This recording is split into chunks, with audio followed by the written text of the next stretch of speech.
Welcome to our program on Kardec Radio.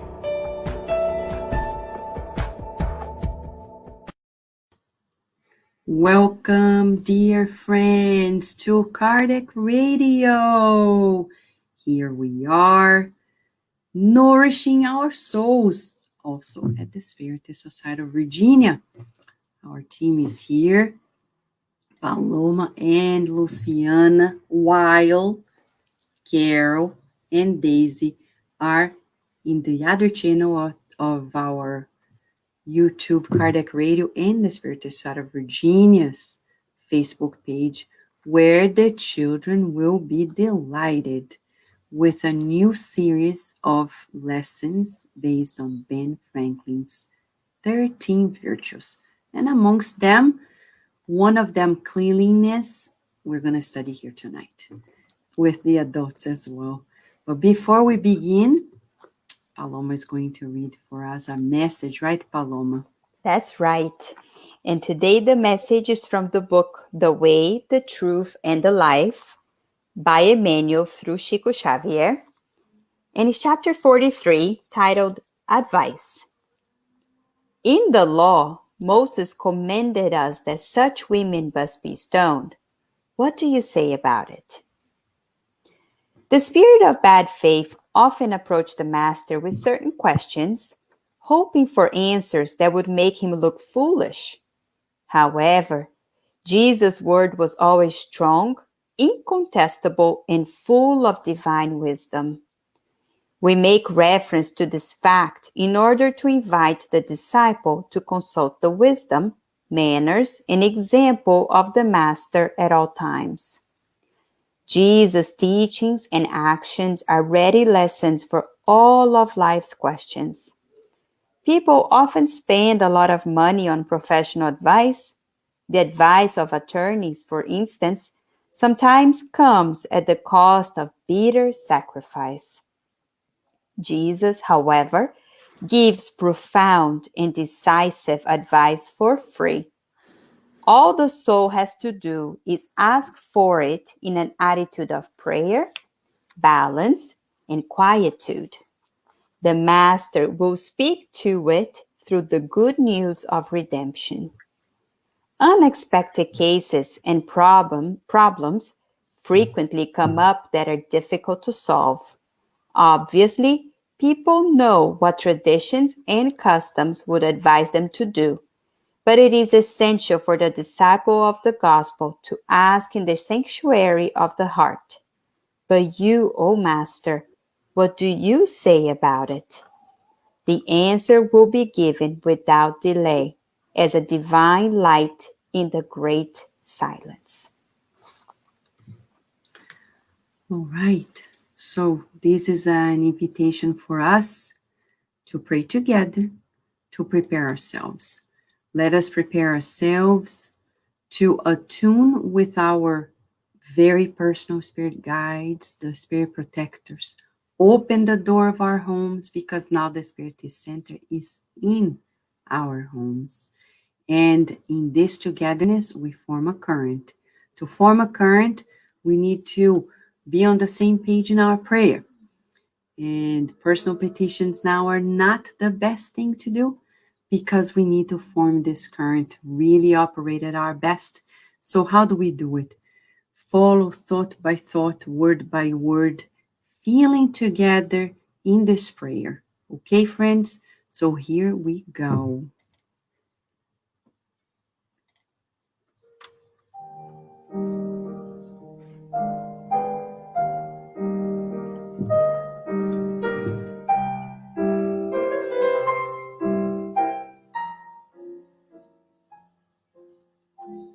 Dear Mother, Father God,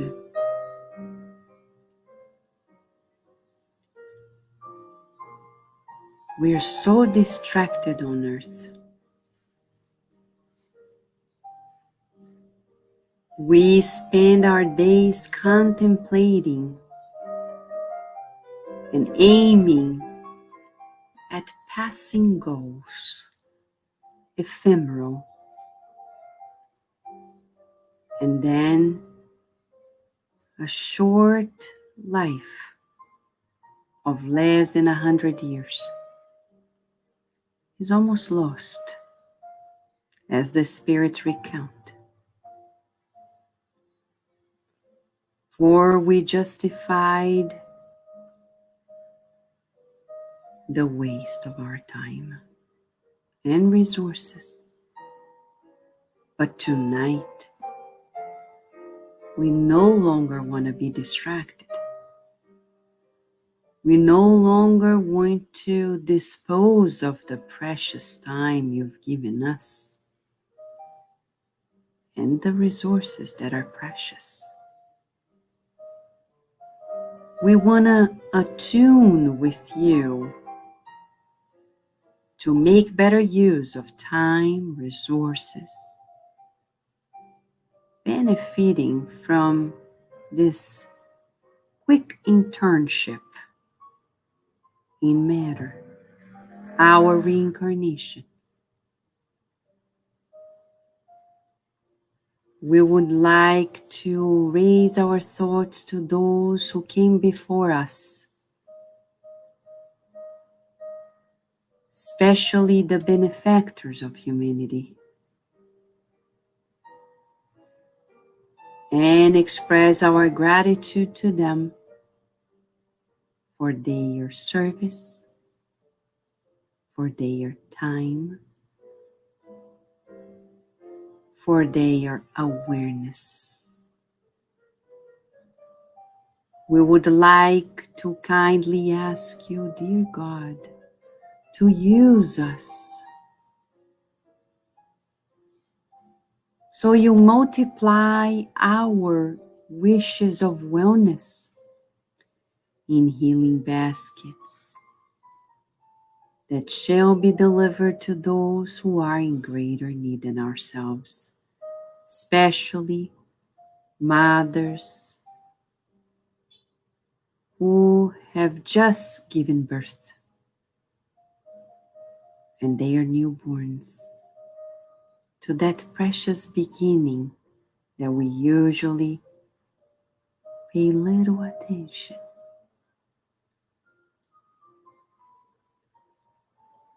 We would like also to visualize your healing baskets being delivered to all those who are terminally ill, practicing thoughts of detachment to their families in their need to surrender to your call. We pray for those who discarnated recently of any sort, especially brutal acts of violence. We pray for children who became orphans, for parents who became childless in the midst of brutality. And we raise our thoughts in gratitude, for we recognize your greatness and the beauty of life. May a new beginning be experienced by all, relief, consolation, and healing be spread out to the earth. May then we stay under your guidance, feeling your protection as you grant us the permission to begin this moment of understanding, spirituality, and much more. And so be it.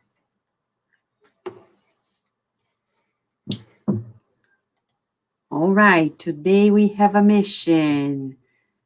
But before we begin that part of the mission, mission number 1 comes with Luciana.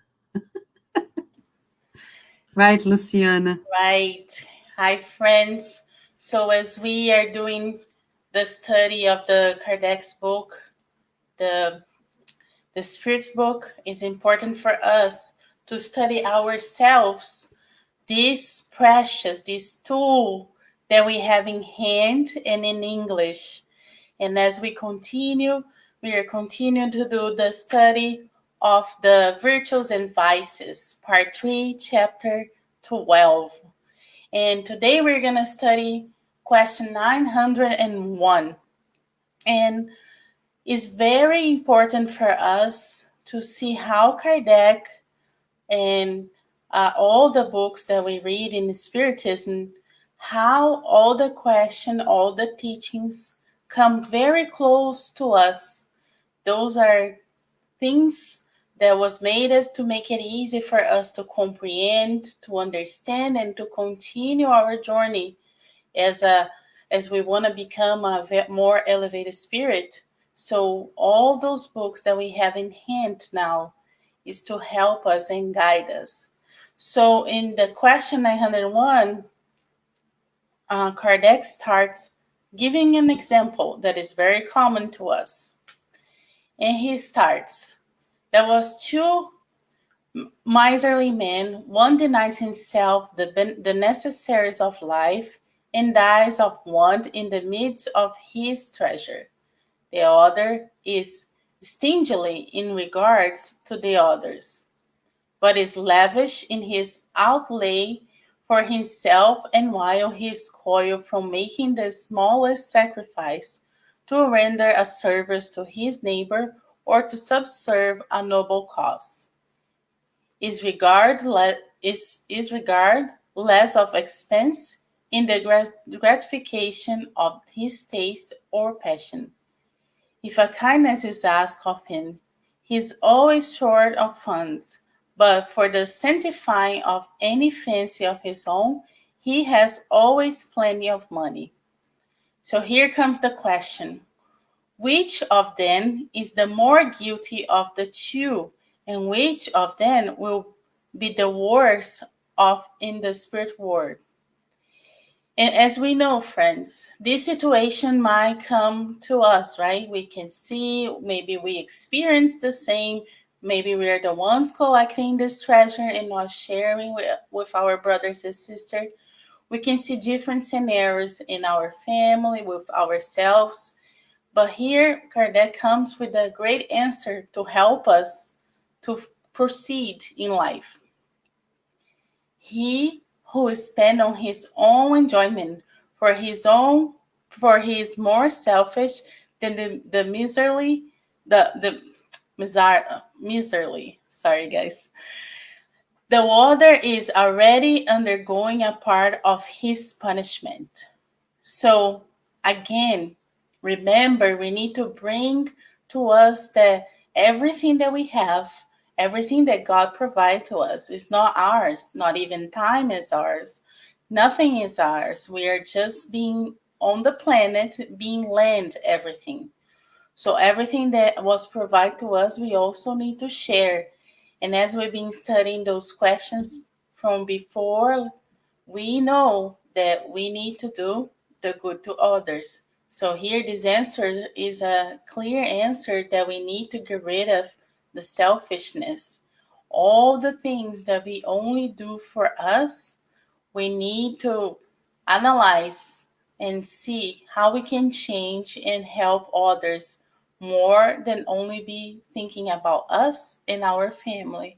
Remember, we have this beautiful universal family, and we need to be doing something good for them, for this family, for these family members of our universal family as well.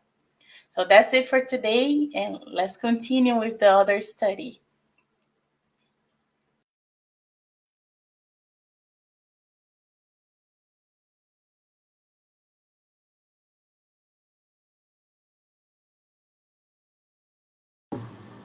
Okay, got it.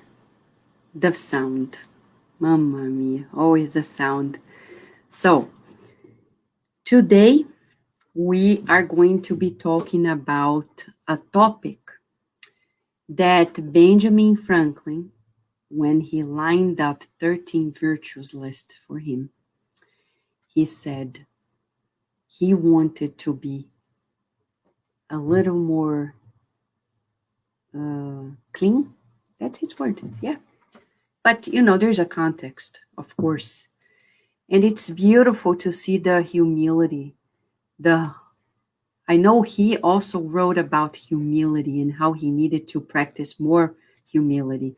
But the beauty of Ben Franklin is that he teaches us to recognize where we're falling short and how to, boom, work on it. Virtues. All of us are on earth to improve ourselves. We need to aim higher. Usually we don't. Usually we want to go easy, comfort zone, things that are comfortable to us, which is the same old. We don't progress. Ben Franklin, at 20 years of age, sailing, he realized, I need to improve myself.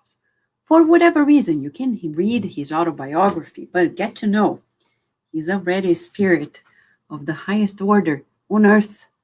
Yes, he participated in the codification of Spiritism. You can see at the beginning of the book, the Spirit's book.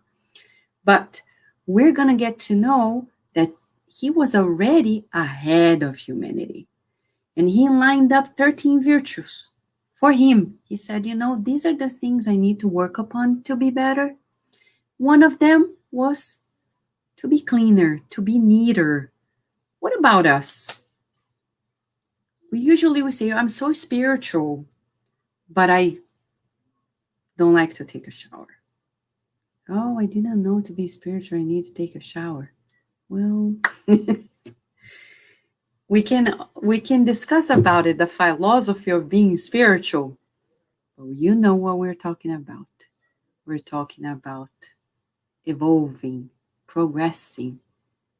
And Ben Franklin, he himself realized to be clean, and I'll read his very definition. He says, tolerate no uncleanliness in body, clothes, or habitation. Wow. Why did he say that? Of course, when he was living on earth in the 1700s, life was tough. Yes, no bathroom. No many easy things for us to clean our homes. You can imagine.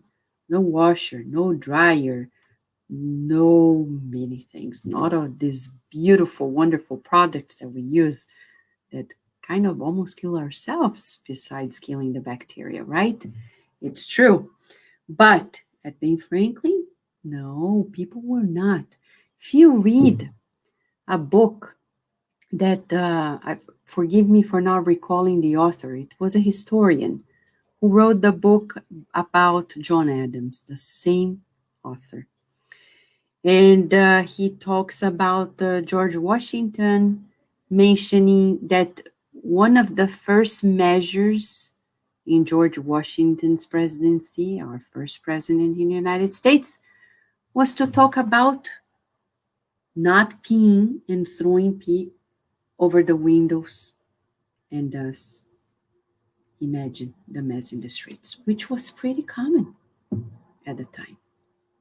Nowadays, depending on where we live, we may not incur in those things. However, are we neat? It depends on the standard, right? Are we clean in that sense? Personal hygiene, clothes, homes. Are we messy? Do we deal with clutter with ease? Are we hoarders? These are the things we need to talk about. And you see why, spiritually speaking, oh, it matters. Think of our guide and model, Jesus. Was he clean? Was he neat? Have we ever heard that Jesus didn't take care of himself?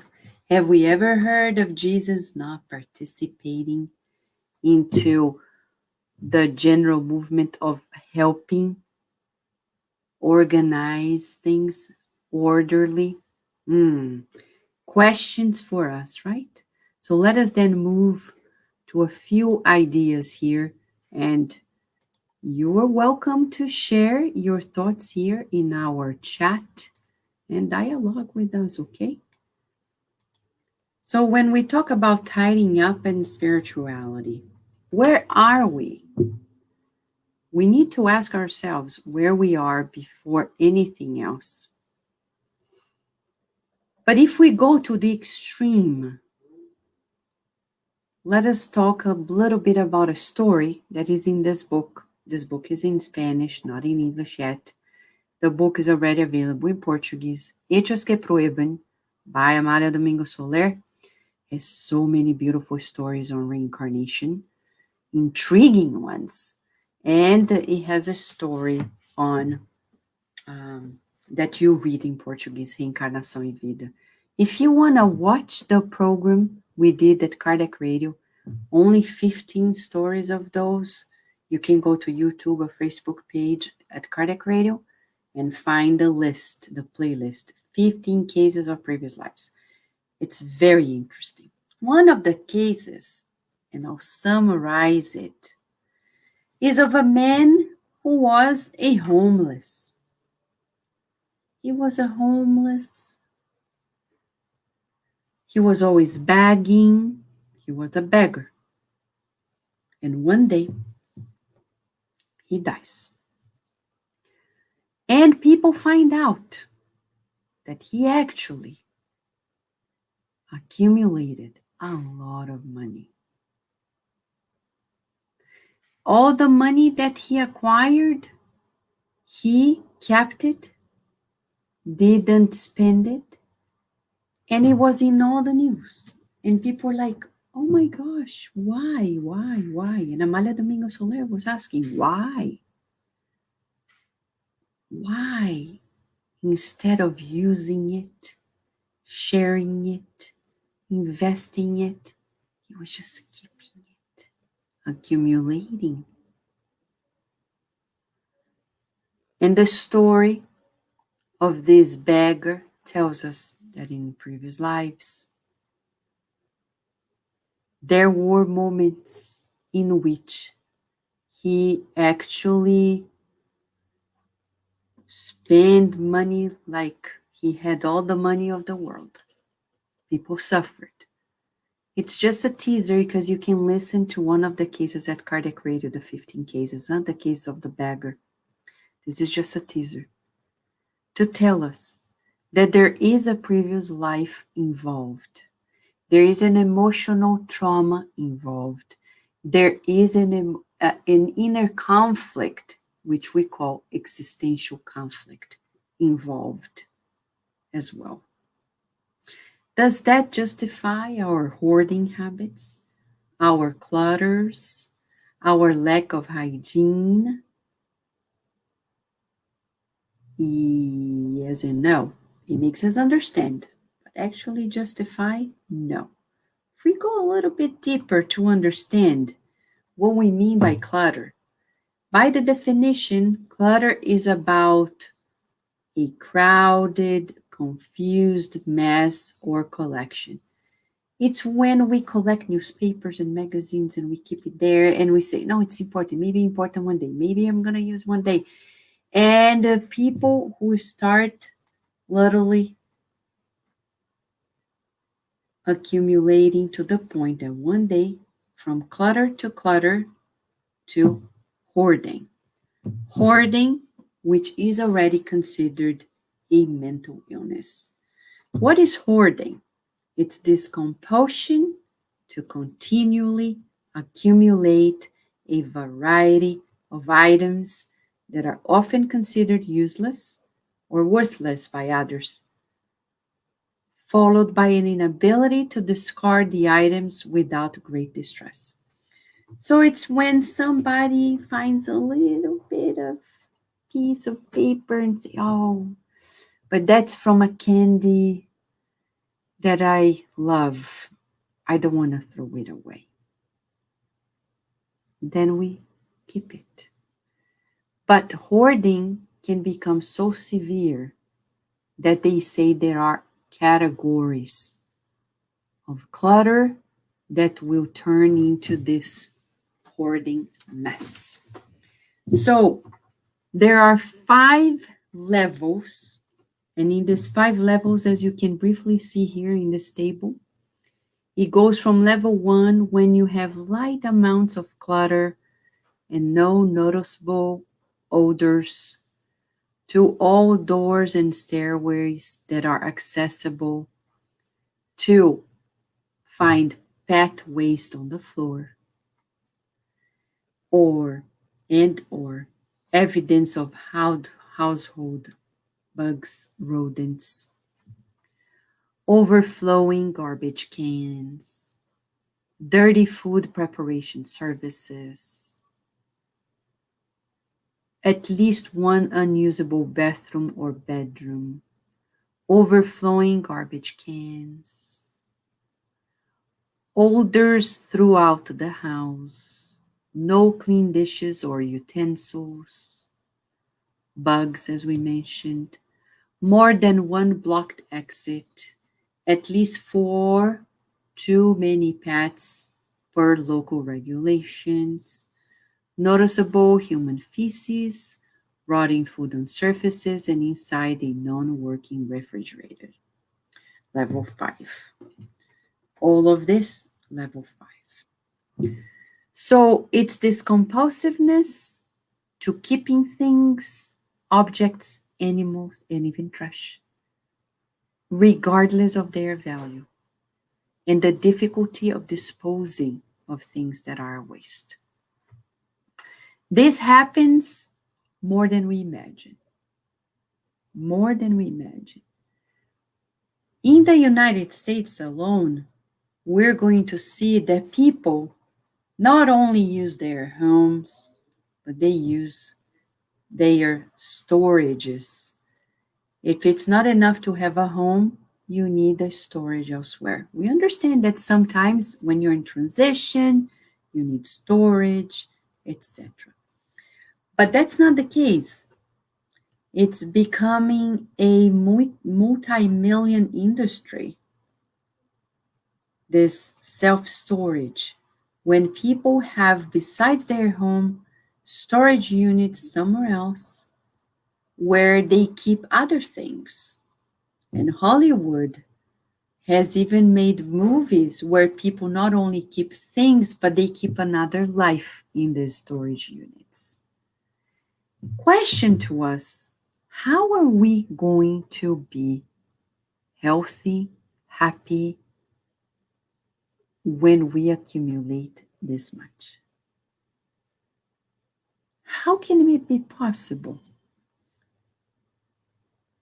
Some people justify, but you know, Vanessa, I bought a smaller house and I have a lot of furniture. The day I move to a bigger house, I want to use this furniture. But when is that day going to be? I don't know. Okay. Meanwhile, the furniture is there. And then some people don't have furniture. Why not giving it away?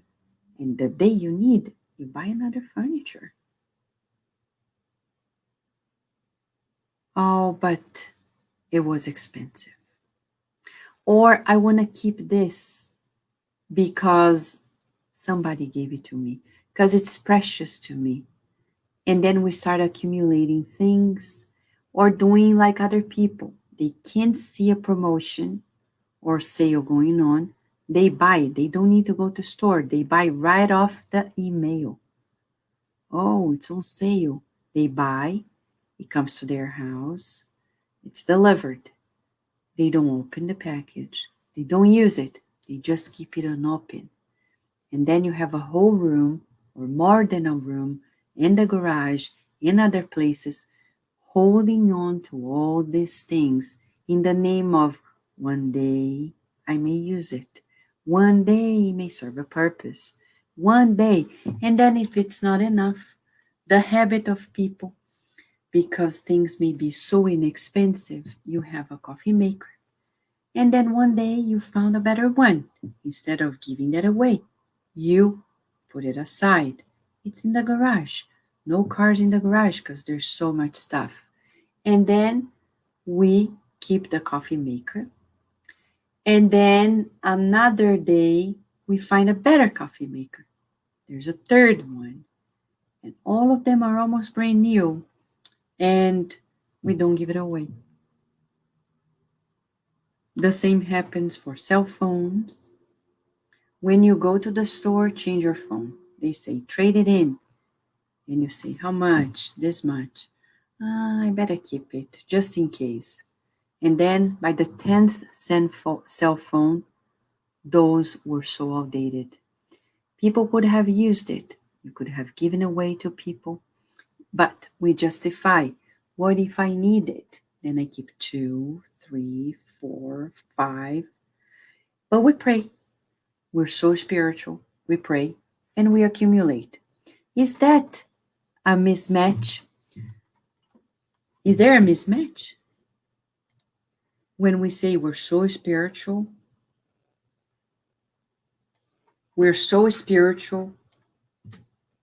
but we accumulate. We don't donate. And if we donate 1 and keep 10. And we have a hard time cleaning. What about us? Before we go further, how important it is to evaluate where we are in that regard, in terms of keeping things. Nowadays, we have this minimalist movement. Some people laugh. They say, that's way too much. What is our reference then? Where are we? We accumulate documents, we accumulate things, we accumulate clothes for ourselves. There are people who they have clothes since they were children. What for? Oh, because I just like it. Remember, one day we're going to discarnate. We're going to discarnate. And then people start having issues. And they don't know why they have issues in life. And we often think the obsessors are anchoring me. Somebody has sent me bad energy. My life is stuck. And then from a different angle, it's clear to see where the anchors are. It's created by us. How so? Let us double check here. Let us double check where the anchors may be. Let's talk about the concept of tidying up, which means to make a place neat, orderly, removing extraneous stuff, to make neat, to organize, to clean as well. Oh, but I don't like cleaning. It's too much of a headache. Yeah, but how are we going to become pure spirits if we don't know how to clean? The good spirits that come to cleanse our hearts and our minds and the home, they're experts in cleaning. How are we going to achieve that level, helping the cleansing of a planet if we barely clean our home? How spiritual are we? It's a paradox. We don't clean, we don't organize, we accumulate, we don't keep it neat. So if all of us, we double check on the order of events in the universe, we're going to see that our universe is nice and neat. Is it or is it not? Nice and neat? Look at this galaxy, the cosmos. So orderly, so harmonious. How are we keeping it steady there? God counts on us. He counts on the superior spirits, the pure spirits that put it all together as well. They like order. They like neatness. They know how to tidy it up. to tidy it up. Where are we in that regard? We need to ask from the beginning to the end of this conversation in this study. Because often our lives are a mess because our closet is a mess. Oh yeah, because the closet represents the mess in our minds. So open the closet, organize. Sometimes our purse, women and purses, but men and wallets. Open your wallet. I see men who barely sits steady because the wallet is so thick. What do you keep in your wallet? All the money of the world? Oh no, it's just a lot of paper and receipts. Come on, let's clean it up. And the purses, you can't even find a pen because it's all upside down. And I know in women's case, no matter how hard you try to make nice and neat, it always, the moment you start picking up something, the next time you have to organize it all over again. But besides that point, what about the cabinets in our kitchen? The refrigerator, is it orderly, neat, clean? What about the garage? What about the laundry room? What about the living room? Is it like you have too many things that are not needed there? Even our brains, as a neuroscientist, we can share with you, we're very visual beings. We're visual beings. When we see too many things, it stresses us out. Because no matter how conscious we are or unconscious of all the stimuli, our brain's constantly processing it. And it takes a lot of energy to put it aside, to put it aside, to put it aside, to put it aside, because it's not important. It's all about stimulation. So I have a picture too. There are people who have pictures all over the walls. That's a lot of stimulation for us. It's very stressful. Just to talk about the visual part of it and the processing of our brain. Now, little by little, we're going to add the vibratory and the spiritual component of it all. Why? If we start marching towards the understanding of it all, Jesus said, blessed are the poor in spirit. Blessed are those who are humble, who are not selfish. You can read more about it in the Gospel According to Spiritism. And I'll tell you the chapter. Chapter 8. 7. It says, Pride and Humility. Pride and Humility, items 11 and 12. And it says to us that we need to ponder those things. What does he have to do with it all? Because when I say I don't like to clean, because clean seems to me something that people of lower socioeconomic classes do, or slaves, as it happened in the past. So people still feel like cleaning is not for me, because it's not fancy, right? That's what people think. Pride. Or when people accumulate, for me. God gives them $1,000, they spend $1,000 on whatever they like. What is that called? Selfishness and pride? Yeah, because God didn't give you, he gave through you.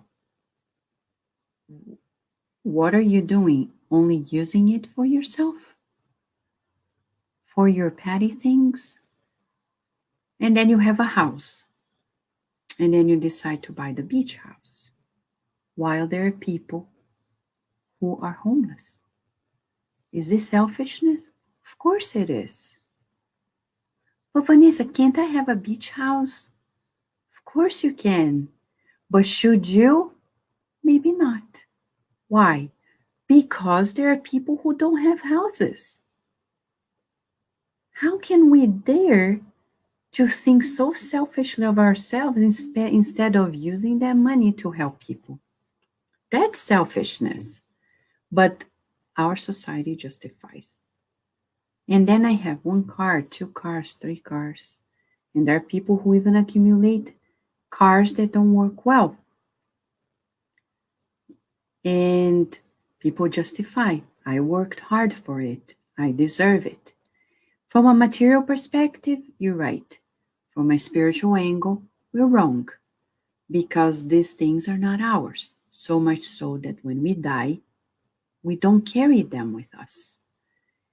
Death is so beautiful because it equalizes us. Last week, I've come to know that a former housekeeper that worked for our family in Brazil, she discarnated. And in our prayers, we were so happy because we said, finally, she's no longer poor. Finally, she's no longer sick. Finally, she is like everybody else. She's not apart. She's not different. And we say this not because she was less, but people feel it. After death, game is over. You are the billionaire of the earth and the poorest person equalized. Where does that pride go? It disappears. I mean, quote unquote, disappears. So when we accumulate in a clutter way, hoarding way, we are being selfish. Are we being simplistic? No. Because, of course, we need the psychiatric help to see the emotional issues. Of course, there are emotional issues there. When we feel so insecure, when we feel so afraid that we need to accumulate to feel protected. There are so many stories on the behind the scenes that we want to respect everyone's experiences. But if we come to the common ground of the spirit that incarnates to evolve, deep inside, there is this unawareness that we are not the center of the world. So blessed are the poor in spirit because they don't accumulate.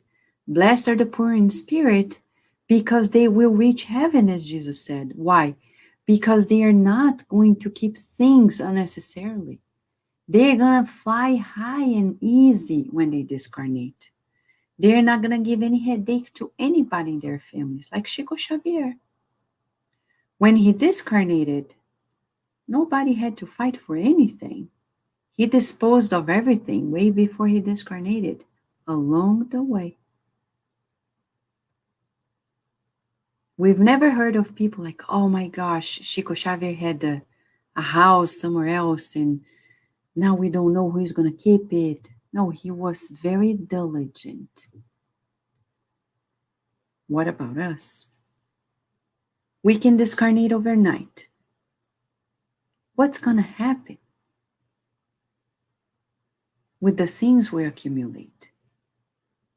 And then I hear stories, true stories, we hear of families who have a lot of headache dealing with the disposing of loved ones who discarnated and accumulated so much. So we need help. We need help to learn how to be cleaner. We need help to learn how to be neater, to be more organized, and especially to learn how to detach. Detachment is so important. Go to the book Heaven and Hell by Kardec.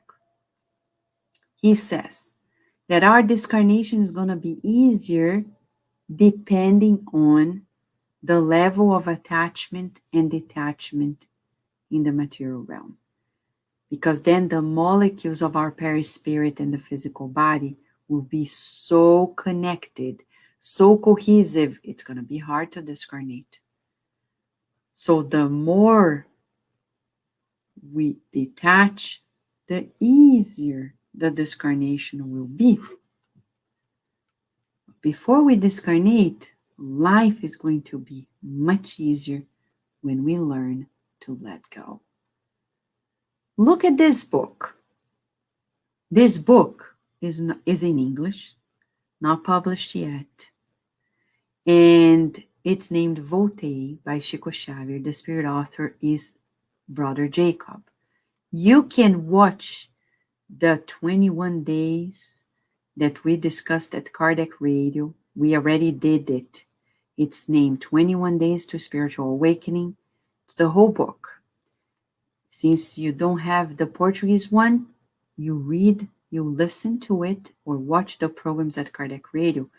In a particular moment, we're going to see this man, Brother Jacob, who is laying down at deathbed.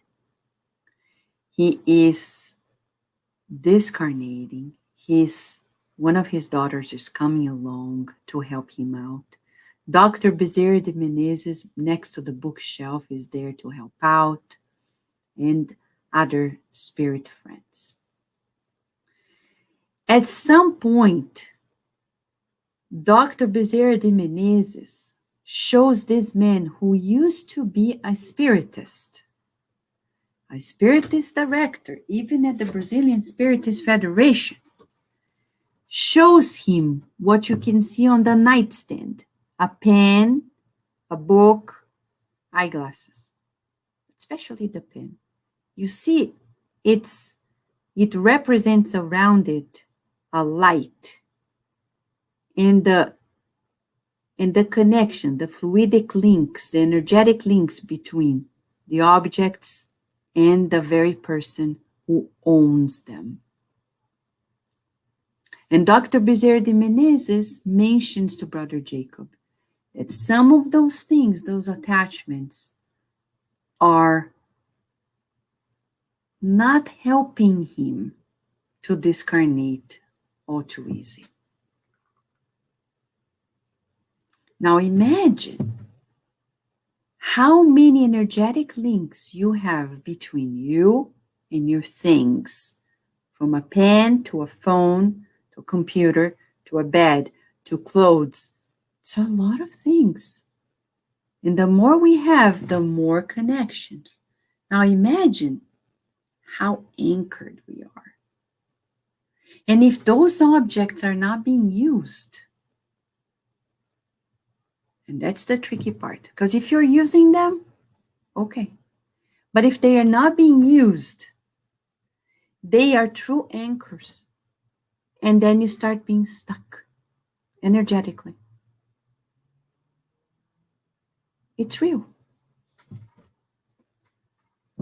So detachment is a saving grace.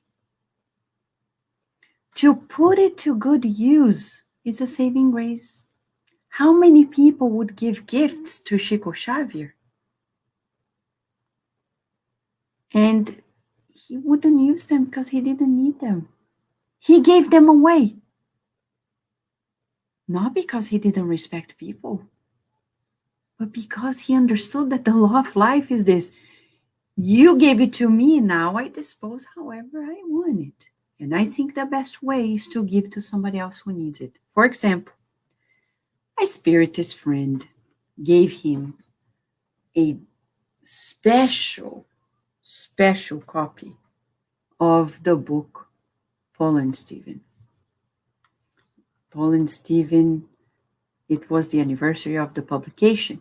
So somebody made it, the cover, out of gold and diamonds, gave it to Chico Xavier. He received it with love. One day, somebody knocked at the door. Chico Xavier, please help me. I don't have money to buy food. What do I do? Do you give me money? Please help me. Chico didn't have cash like us. We may have credit cards, but no cash. Chico Xavier is not even credit card. So he looked at the book on the table and said, that's it. Gave the book to the person, said, I think if you go to the pharmacy and give them this book, it may help you buy the remedies that you need, the medication. Would you do this? Or would we be one of those people like, oh my gosh, it's so precious. It doesn't exist in the world. And then somebody's in need. They die, and you keep the book. That level of attachment, creating spiritual clutter, energetic clutter, makes us understand why we suffer. Not because of the obsessors, but because of us. If we go to anybody's home, we're going to find a way to declutter, to clean, to be neater. During the pandemic, best time to focus on this. To fly higher, clean, organize, be neater, as Ben Franklin recommended. So, here's a tip for those who want to be practical. Watch Tidying Up with Marie Kondo on Netflix. Yes, watch it, because she has a beautiful approach to it, a very spiritual, very loving approach.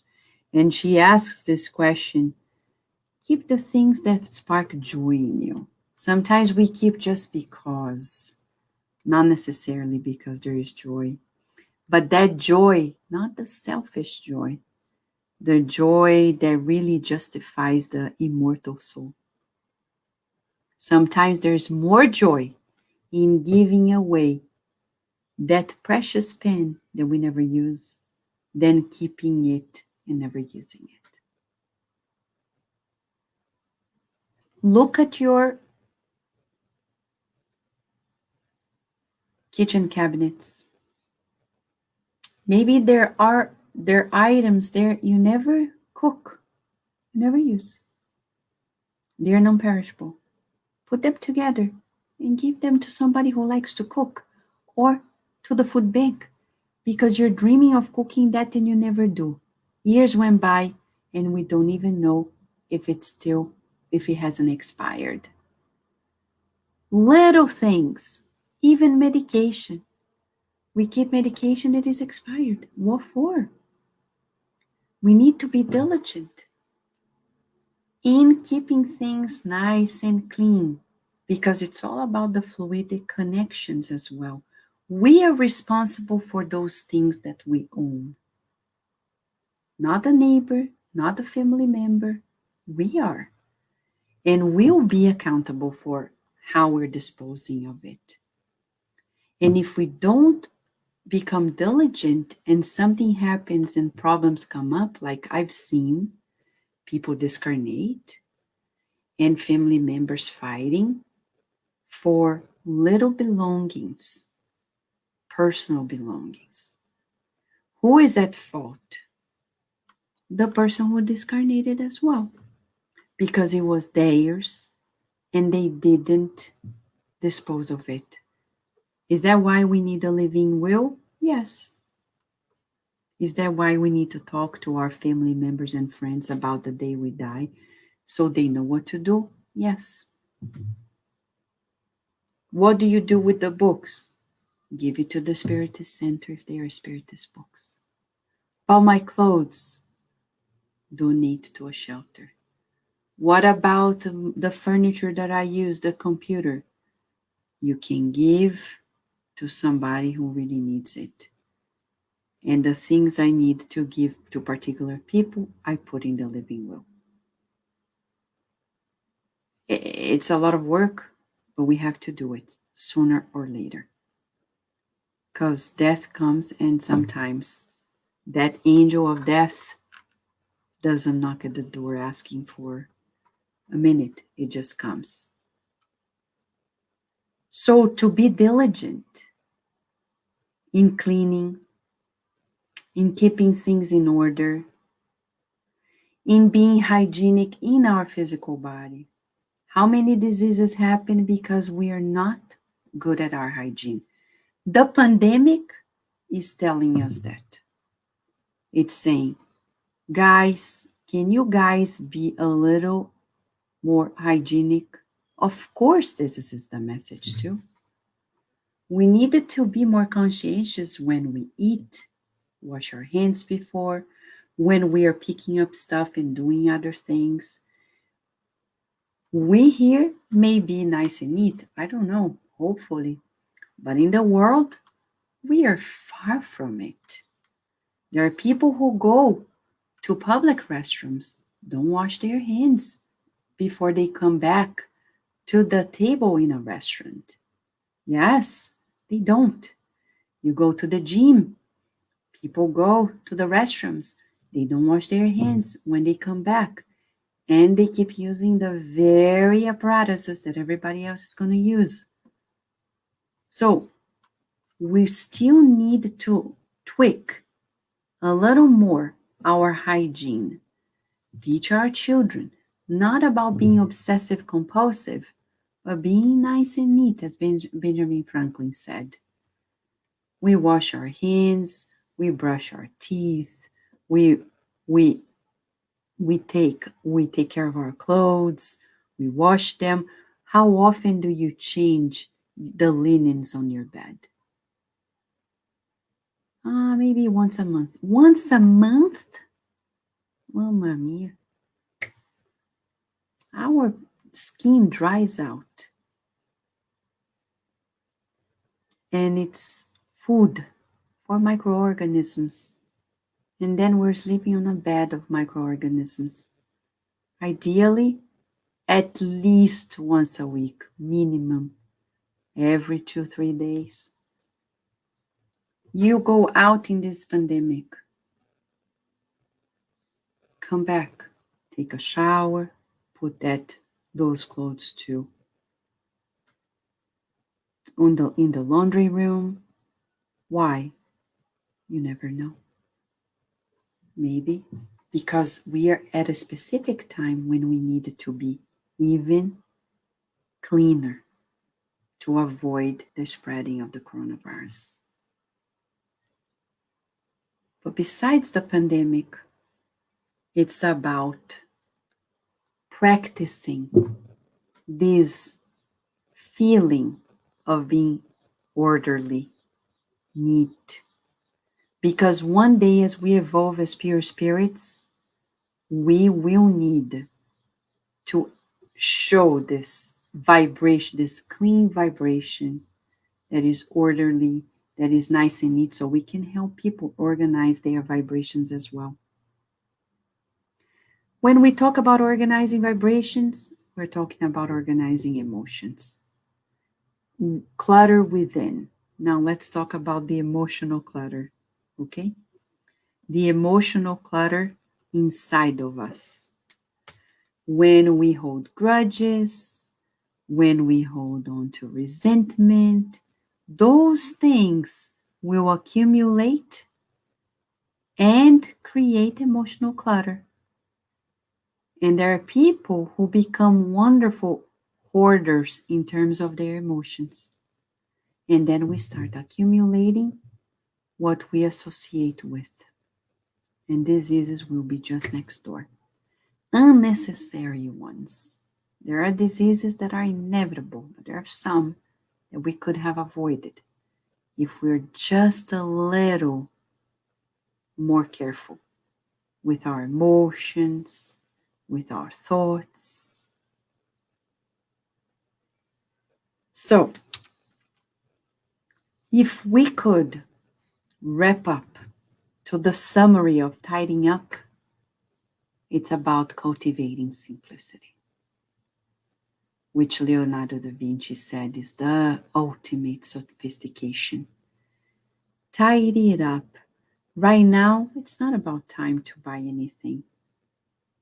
It's about time to clean, to make life easier. This talk is coming to us in the middle of a pandemic purposefully. The good spirits at the Spiritist side of Virginia and Kardec Radio really want to invite all of us to really pay attention to the material things because we are incarnated. The body, our homes, our belongings, we need to have a purpose for all of them and to take good care of them. In the Spirit's book by Kardec, and especially in the Gospel according to Spiritism, there's a passage that talks about take care of body and spirit because we are incarnated. We need to take care in an efficient way, which is to keep it simple. We don't need 10,000 pairs of shoes.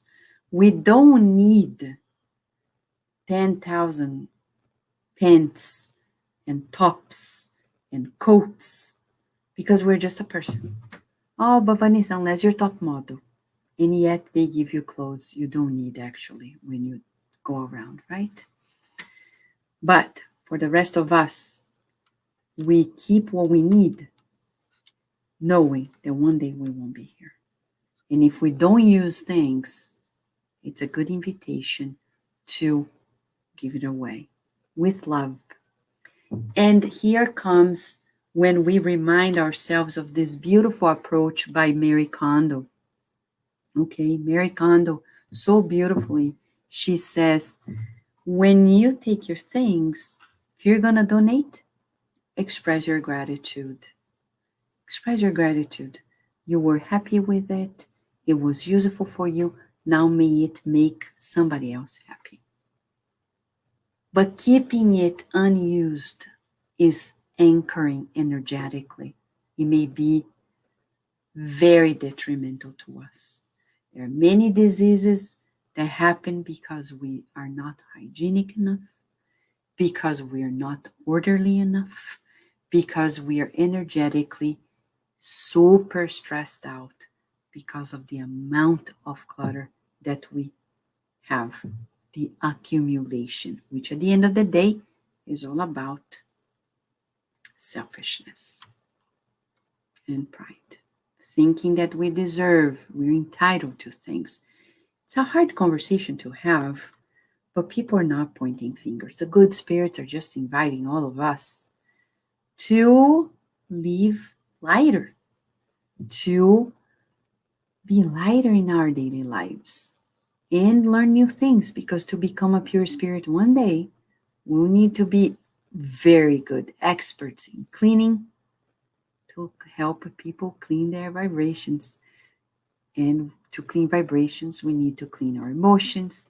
To clean emotions, we start cleaning our kitchen, our clothes, and organizing things. So this is the proposal of today.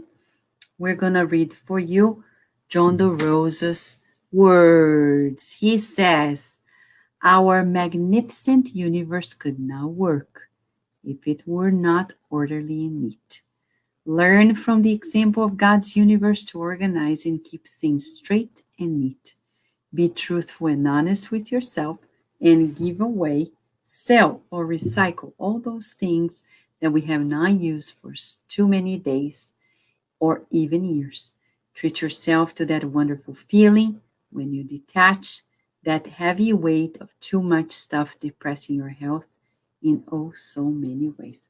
Thank you so much, John, for sharing this summary.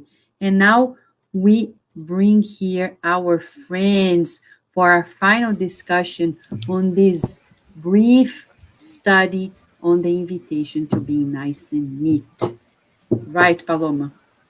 Oh my God, I had no idea you were going to bring Mary Kondo.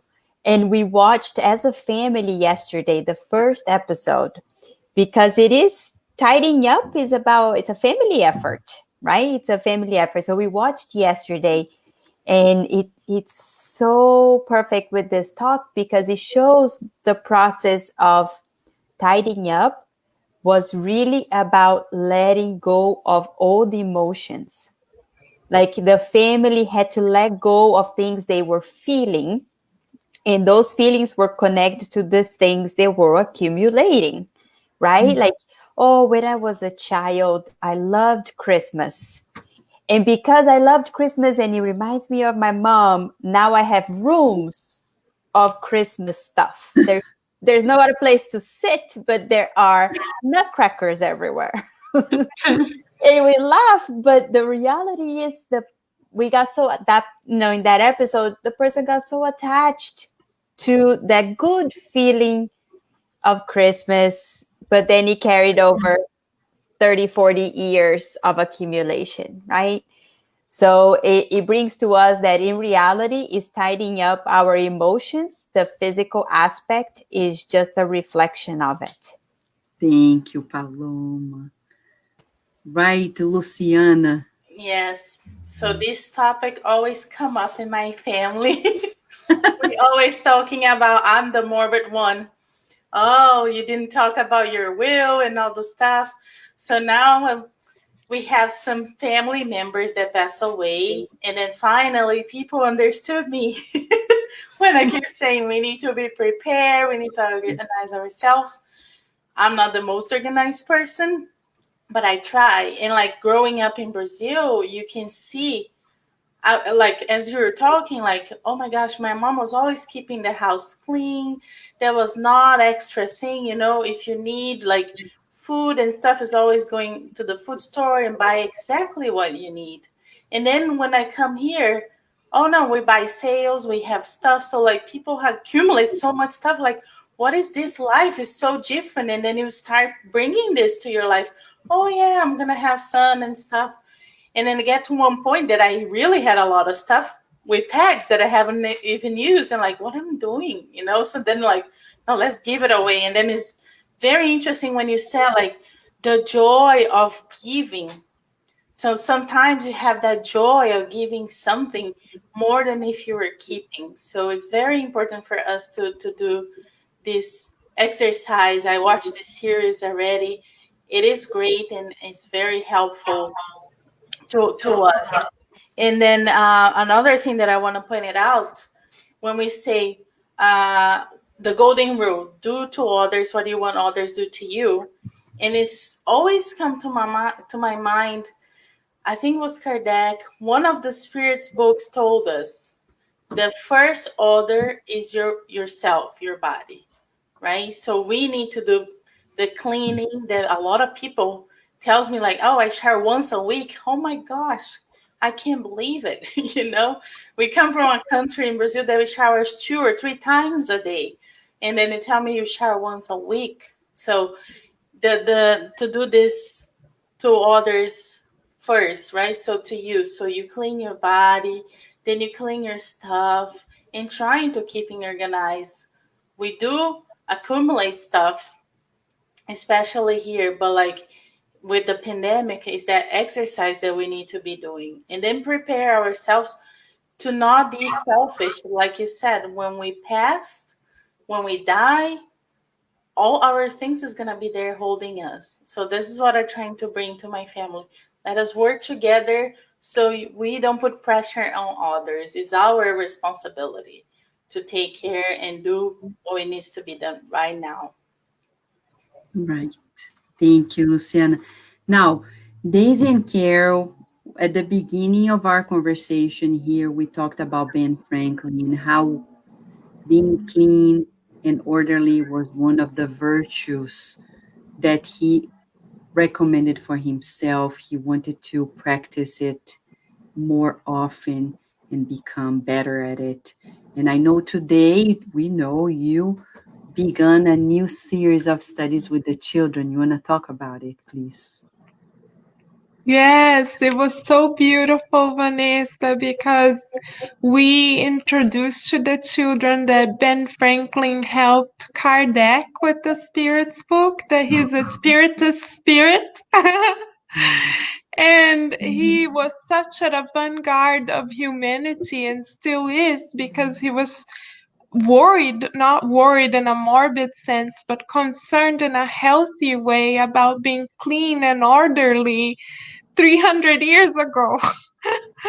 So he was and still is at the avant-garde of humanity. And Vanessa, also you always remind us on Kardec Radio that we are co-creators at a minor level. So as we practice following Jesus's example, Ben Franklin's example, Mary Kondo's example, and take care of our temporary belongings, later on we can be engineers of planets with God. We are training right now to reach that level. So it's truly important that we manage the preschool kindergarten level Yeah. so that we can later reach the PhD level.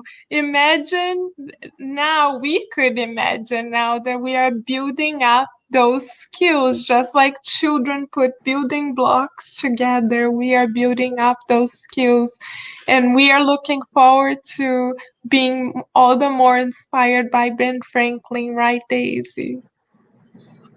Yes, right, Carol. It's so beautiful to think, right, Carol, as you're saying that, 300 years ago, can you imagine there were no showers, like we have nowadays? And he was already at the vanguard talking about being clean and being ordered, because it's at a time that, it's not easy as we have nowadays a bathroom in our homes with, a septic system and all that. So he was really a pioneer and he brought to us a list of 13 virtues, which is amazing to think about at an early age, adolescent, young adult. He stopped and he put it on paper for him what would be the 13 virtues that he still had to acquire. Like, so the humility of looking inside himself and saying, those are the 13 things that I'm gonna put in practice. And I was reading how every day he would get that list and he would go through it, and he would kind of like a checklist. He would say like, oh, I did good on this or not. So so interesting to see that a spirit, which at the time was not a spiritist, quote unquote, for us to see is that these teachings are really cross-cutting, right? They really come in order, and cleanness was one of his. And as you're mentioning, Vanessa, talking about the pandemic, I was reading an article that was mentioning how, so in the southern hemisphere, they are already ending their regular flu season, right? So as we are entering here in the fall, our regular flu season, the southern hemisphere already ending, because over there is, winter now. And they were saying how cases of the regular flu this year was much lesser than they usually are. And they don't know what's going to happen in the US. But as you're talking about hygiene, one of the hypotheses that because people are being so careful and washing their hands more, keeping a physical distance, so it's helping not only with the pandemic itself, but it's helping with so many other things. So it's really important for us to see how it is something that as we apply in our lives is going to help us not only as we march, as we move forward in our daily lives. So it's amazing to see the benefits across. Yes, thank you so much. But we want to finalize before the pass is reminding everybody. Learning to clean our thoughts, our feelings. That's the focus. And of course, in the physical realm, we have to do what we have to do because we are incarnated. Some people claim to be so spiritual. I'm so spiritual, I don't waste time with cleaning and this. No. We're incarnated. We need to clean. We have to take a shower. Oh, but it's just a waste of time. No, it's not a waste. We need to do this habit so one day we know how to do it in our minds automatically, in our minds, with other things in the spiritual realm. So in the book Messengers, André Louis shows to us that there are clouds. He's passing by, he's volunteering over a city, and asks the mentors, what are those clouds? Are they clouds of rain? No, they are mental bacteria created by people who think low order feelings, have low order feelings.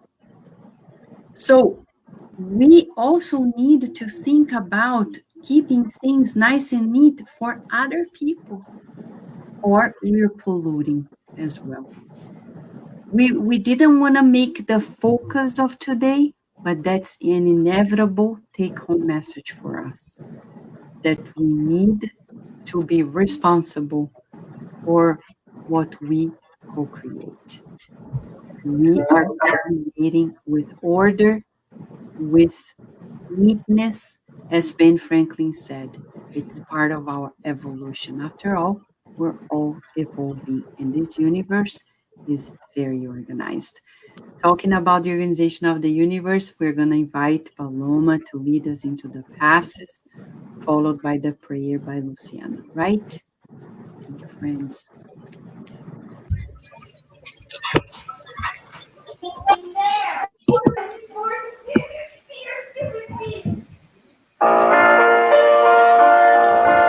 Let us close our eyes, using this moment to tidy up our emotions, our old feelings that we have stored for so long. Let us visualize ourselves surrounded in a field of beautiful flowers. A location that brings us quietude, peace, this relaxed feeling. Let us take a couple breaths, allowing ourselves to be grounded, being very mindful at this very moment. Let us scan our spirit for old feelings of anger, of sadness, maybe even feelings, memories that we have been storing with us for so long. As we think of these emotions, let us express gratitude to it, to whatever it brought it to us. And we are going to let it go right now. We thank you for the experience, for what it brought to us. But it is time to let it go. We now visualize ourselves in a waterfall of healing light. We have created space for new and renewed emotions. And this waterfall of healing light is filling us up with energies that comes directly from the source, from the Creator. We are filled with His love, and that is sufficient for us. We now imagine ourselves in our homes, bringing this renewed energy with us. And we scan our homes for areas that also need renewal, tidying up, cleanliness. We visualize ourselves expressing gratitude for our homes, for everything that God has granted us, but we're also allowing it to be gone. We don't need all these material things. They don't mean, they don't shape us as people. We let it go, the material attachments. And we thank God for allowing us all that we have, understanding that it is through us that we also share the goodness that comes from God. Let us remain with our eyes closed as we are going to now move to our final prayer.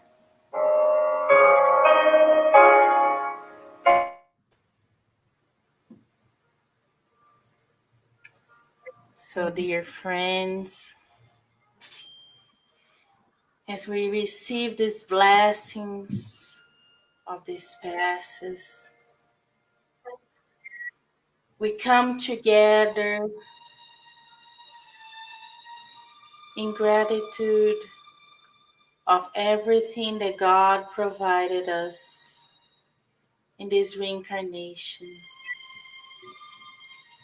Dear Father, we would like to say thank you for the physical body that we have. And may we be able to take good care of it. We also want to thank you for the time that was provided to us so that we can work in our spirituality, in our reincarnation, in our goals for when we disincarnate. We also want to thank you, dear Father, for everything that you provide us so we can use as a tool, so we can progress in this reincarnation and prepare ourselves to when we return to the spiritual realm. Thank you, dear Father, for all the family, for all the universal family that we have. We thank you for the food that is provided to us, for the friendships, everything, dear God, because we know that everything comes in order to help us to become better beings. And dear Father, if we may ask for your guidance and your permission so that we can move forward doing our part in studying ourselves, studying our emotions.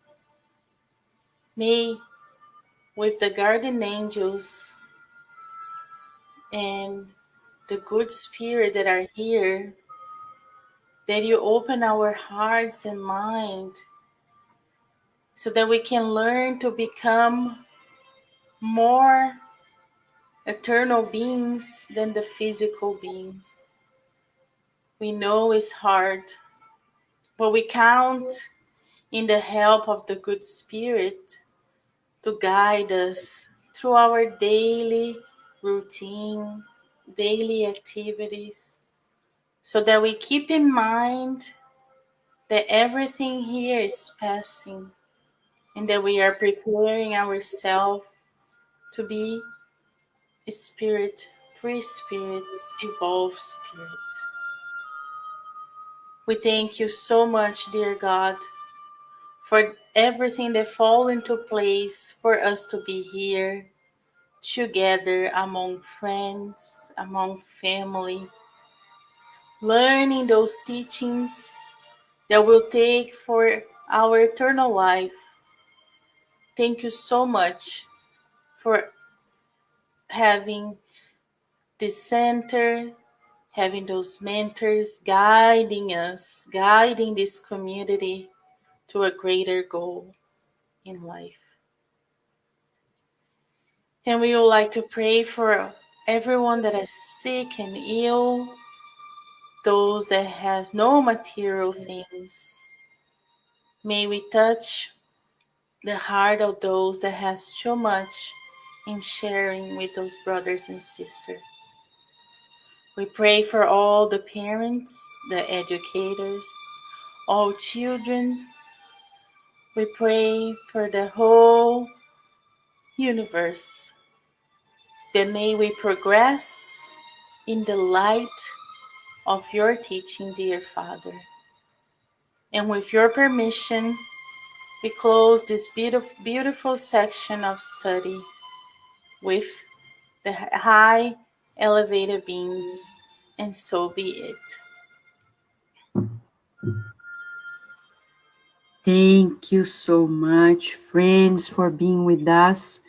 We are here. If you have any question, please write to us at cardiacradio@gmail.com or info@ssvirginia.org if you need fraternal assistance. For now, here's our homework. Let's tidy it up. Thank you, friends. Until next time. Bye-bye.